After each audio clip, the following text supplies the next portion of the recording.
ईपीके capital प्रस्तुत करता है दैनिक सारांश 10 सितंबर 2025। नमस्ते सभी को।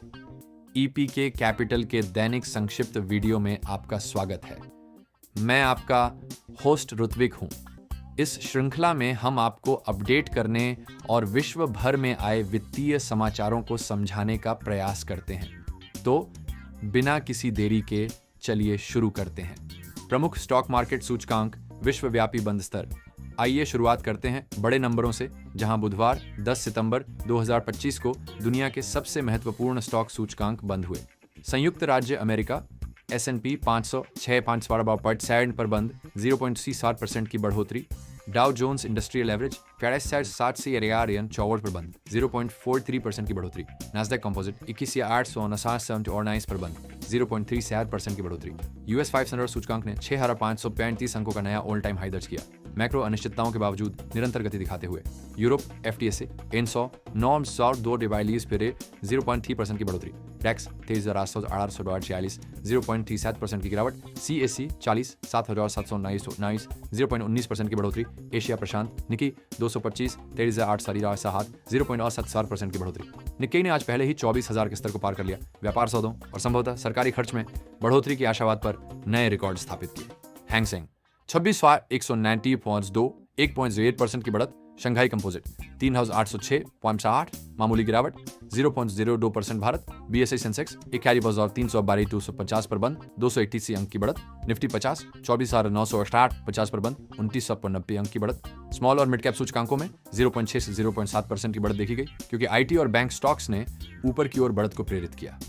प्रमुख मैक्रो और आर्थिक घटनाएं जो बाजारों को चला रही हैं: अमेरिकी डेटा और फेडरल रिजर्व नीति। अगस्त के लिए उत्पादक मूल्य सूचकांक PPI आज जारी महीने दर महीने 0.3% की वृद्धि दिखाता है और वार्षिक आधार पर कोर PPI मुद्रास्फीति 3.5% पर कम हो गई है, 3.7% से नीचे। उपभोक्ता मूल्य सूचकांक CPI पूर्वावलोकन। बाजारें उम्मीद कर रही हैं कि अगस्त का CPI वार्षिक आधार पर 2.8-2.9% के बीच बढ़ेगा, जो जुलाई में 2.7% था, और कोर CPI स्थिर रहने की उम्मीद है 3.8% पर।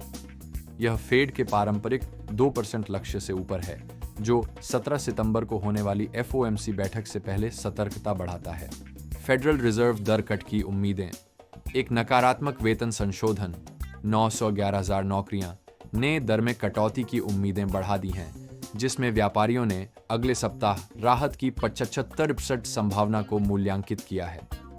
फेड चेयर जेरोम पॉवेल ने कटौती की इच्छा व्यक्त की है, श्रम बाजार के जोखिमों का हवाला देते हुए, लेकिन टैरिफ से प्रेरित मुद्रास्फीति की स्थिरता को लेकर सतर्क है। केंद्रीय बैंक की स्वतंत्रता पर कानूनी संघर्ष। राष्ट्रपति ट्रंप ने फेड गवर्नर लिसा कुक को पूर्व नियुक्ति के दौरान मॉर्गेज धोखाधड़ी के आरोपों के कारण हटाने का प्रयास किया, लेकिन एक संघीय न्यायाधीश ने इस्तीफे को रोक दिया, जिससे फेड की स्वायत्तता अभी के लिए बनी रही। कुक का पद राजनीतिक दबाव के दौरान दर नीति की स्वतंत्रता बनाए रखने के लिए महत्वपूर्ण माना जाता है और निर्णय की संभावना सुप्रीम कोर्ट तक पहुंचने की है। Bond market movements. जर्मन 10 वर्षीय बंड यील्ड डू BP गिरकर 2.692% हो गई और 10 वर्षीय US ट्रेजरी स्थिर 4.022% पर रहा। US मॉर्गेज दरें अपनी निचली प्रवृत्ति जारी रखी और उम्मीद की जा रही है कि फेड दरें कटौती करें तो और गिरावट हो सकती है। यूरोप ECB दर निर्णय सितंबर 11 पूर्वावलोकन। यूरोपीय केंद्रीय बैंक को व्यापक रूप से उम्मीद है कि वह जमा सुविधा पर 2.67%, पुनर्वित्त पर 2.15% और मार्जिनल लेंडिंग पर 2.40% पर दरें स्थिर रखेगा। अगस्त में यूरोजोन की मुद्रास्फीति 2.8% पर स्थिर रही, जो ECB के लक्ष्य के अनुरूप है। बाजार इस वर्ष अधिकतम एक और दर में कटौती की उम्मीद कर रहे हैं। फ्रांस में राजनीतिक अनिश्चितता जोखिम बढ़ाती है, लेकिन हाल ही में अमेरिकी के साथ टैरिफ बातचीत के बाद व्यापार जोखिम कम हो रहे हैं। मुद्रास्फीति और उत्पादक कीमतें। चीन का CPI 0.4% YOY नकारात्मक बना हुआ है, जो स्थायी मंदी के रुझानों को दर्शाता है। उत्पादक मूल्य सूचकांक PPI 2.9% YOY गिरा है, लेकिन उत्पादक मंदी की गति धीमी हो रही है। आंशिक रूप से ऊर्जा जैसी मुख्य उद्योगों में कीमतों पर सरकार की कार्रवाई के कारण प्रमुख भू राजनीतिक घटनाएं जो बाजारों को प्रभावित कर रही हैं, अमेरिका, चीन, भारत, यूरोपीय संघ टैरिफ, ट्रंप का टैरिफ प्रयास। एक प्रमुख विकास में राष्ट्रपति ट्रंप ने सार्वजनिक रूप से यूरोपीय संघ से चीन और भारत से आयात पर 100% तक टैरिफ लगाने का आह्वान किया, जो यूक्रेन युद्ध के संबंध में रूस पर दबाव बनाने के लिए एक समन्वित रणनीति का हिस्सा है। ट्रंप ने यह भी वादा किया कि यदि यूरोप सहयोग करेगा तो भारत और चीन पर और अधिक व्यापक टैरिफ लगाए जाएंगे। इन टिप्पणियों और चल रहे अमेरिकी टैरिफ वार्ताओं ने वैश्विक व्यापार के चारों ओर अनिश्चितता को बढ़ा दिया है, विशेष रूप से 2025 में चीन पर अमेरिकी टैरिफ का औसत 51% से अधिक होने के साथ, जो ट्रंप के दूसरे कार्यकाल की शुरुआत की तुलना में 1.5 गुना अधिक है। अमेरिकी भारत व्यापार वार्ता। अमेरिका और भारत ने व्यापार बाधाओं को दूर करने के लिए निरंतर बातचीत की घोषणा की और राष्ट्रपति ट्रंप के प्रधानमंत्री मोदी से आगामी हफ्तों में बात करने की योजना बनाई, जो संभावित प्रगति का संकेत देता है। लेकिन इन अर्थव्यवस्थाओं से जुड़े बाजारों के लिए एक और अनिश्चितता का स्तर जोड़ता है। मध्य पूर्व में तनाव बढ़ना। इजराइल ने कतर में हमास नेताओं पर हमला किया। दोहा, कतर में इजरायली हवाई हमले। एक अभूतपूर्व कदम में इजराइल ने कतर की राजधानी में हमास के नेताओं को लक्षित किया, जो गाजा संघर्ष विराम वार्तालाप में एक महत्वपूर्ण अमेरिकी सहयोगी और मध्यस्थ हैं। 6 लोग मारे गए, जिनमें 5 हमास सदस्य शामिल हैं। हालांकि वार्तालाप टीम सुरक्षित रही। कतर ने इन हवाई हमलों की कड़ी निंदा की और तुरंत ही इजराइल और हमास के बीच मध्यस्थता प्रयासों को निलंबित कर दिया। ट्रंप की प्रतिक्रिया। राष्ट्रपति ट्रंप ने कहा कि वे बहुत असंतुष्ट थे इजराइल की हड़ताल को लेकर, अपील की कि बंधकों की सुरक्षित वापसी की आशा है, लेकिन इस हमले की निंदा की क्योंकि इससे क्षेत्र में कूटनीतिक प्रयास कमजोर पड़ते हैं। यह स्थिति मध्य पूर्वी बाजारों में अस्थिरता को गहरा कर रही है और नई क्षेत्रीय गठबंधनों को खतरे में डाल रही है। व्यापक प्रतिक्रियाएं। संयुक्त राष्ट्र, सऊदी अरब, यूएई, लेबनान और क्षेत्रीय सरकारों ने इजराइल के हड़ताल की निंदा की क्योंकि यह अंतर्राष्ट्रीय कानून का उल्लंघन है। यह घटना भू राजनीतिक तनाव में वृद्धि का संकेत है और मध्य पूर्व में प्रमुख अमेरिकी सहयोगियों की सुरक्षा और ऊर्जा प्रवाह पर सवाल खड़े कर रही है। अन्य प्रमुख राजनीतिक विकास। फेड की स्वतंत्रता का कानूनी बचाव। अमेरिकी फेडरल जज के निर्णय ने राष्ट्रपति ट्रंप को फेड गवर्नर लिसा कुक को निकालने से रोककर न केवल नियामक स्वतंत्रता को सुरक्षित किया है, बल्कि केंद्रीय बैंक के कार्य में राजनीतिक हस्तक्षेप के खिलाफ व्यापक प्रतिरोध का संकेत भी दिया है। यूरोपीय नेतृत्व परिवर्तन। फ्रांसीसी राष्ट्रपति इमैनुएल मैक्रोन ने नई प्रधानमंत्री सेबेस्टियन लेकर्नू का नाम लिया, जिसका उद्देश्य राजनीतिक अनिश्चितता के बीच सरकार को स्थिर करना और यूरोजोन की आर्थिक नीति में योगदान देना है। मुद्रा कीमतें और रुझान। कच्चा तेल। ब्रेंट क्रूड 37 डन पर, WTI क्रूड 30 पर। सोना 3640 प्रति औंस तक बढ़ा, अपने सर्वकालिक उच्चतम स्तर के पास, क्योंकि बाजार प्रतिभागी फेड की अपेक्षित आसान नीतियों से पहले स्थिति बना रहे हैं। ANZ ग्रुप ने अपने साल के अंत में सोने की कीमत का लक्ष्य $3,800 तक बढ़ाया, सुरक्षित निवेश के लिए मांग बढ़ने के साथ और वृद्धि की संभावना देख रहा है। मुख्य विकास, क्रिप्टो करेंसी और डिजिटल संपत्तियां, बाजार का अवलोकन। कुल क्रिप्टो बाजार पूंजीकरण 387 ट्रिलियन पर है, जो पिछले 24 घंटों में लगभग 1.16% कम हुआ है। यह फेड और CPI कारकों से पहले निवेशकों में थोड़ी सतर्कता का संकेत है। बिटकॉइन BTC 111,500 पर कारोबार कर रहा है, पिछले दिन की तुलना में 0.56% कम। बाजार पूंजीकरण 2.22 ट्रिलियन। बिटकॉइन का प्रभुत्व सिर्फ 9%।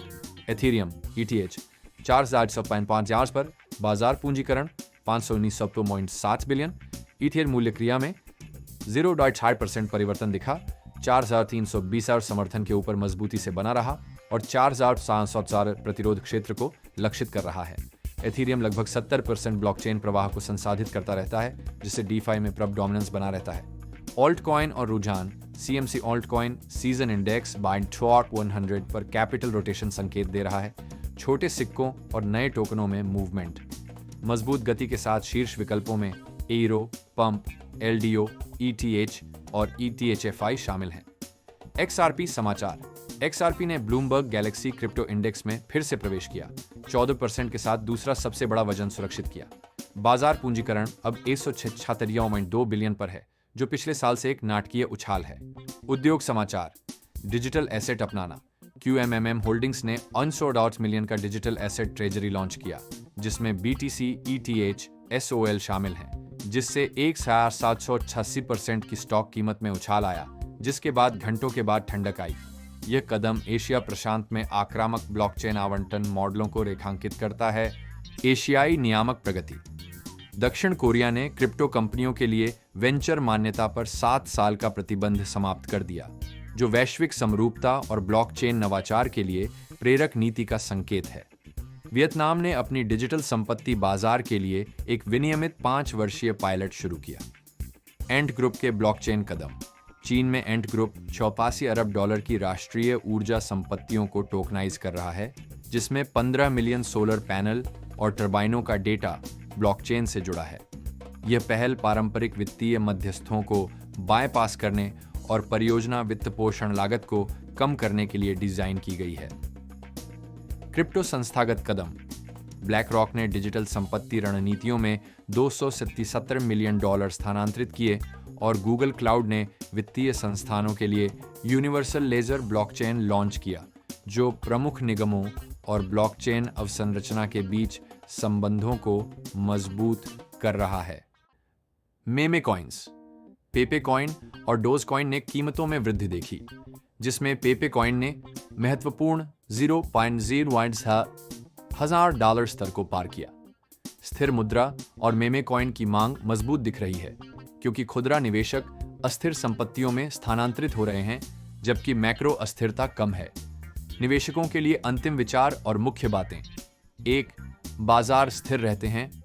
अमेरिकी सूचकांकों पर रिकॉर्ड उच्चताएं और एशिया और यूरोप में चयनात्मक गति देखी गई है, जो निरंतर मैक्रो और भू राजनीतिक उथल पुथल के खिलाफ ट्रैक कर रहे हैं। 2.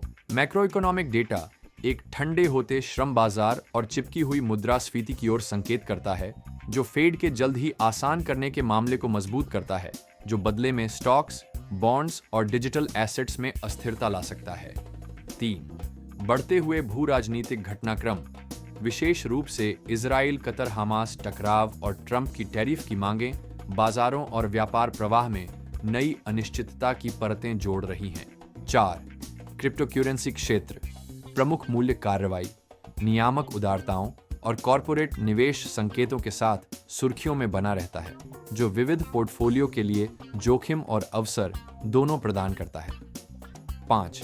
राजनीतिक नेतृत्व और केंद्रीय बैंक की स्वतंत्रता पर तीव्र ध्यान केंद्रित है, क्योंकि अमेरिका अपने मौद्रिक नीति संगठनों के भीतर कानूनी संघर्षों का सामना कर रहा है और ECB यूरोपीय मोर्चे पर स्थिरता की पुष्टि कर रहा है।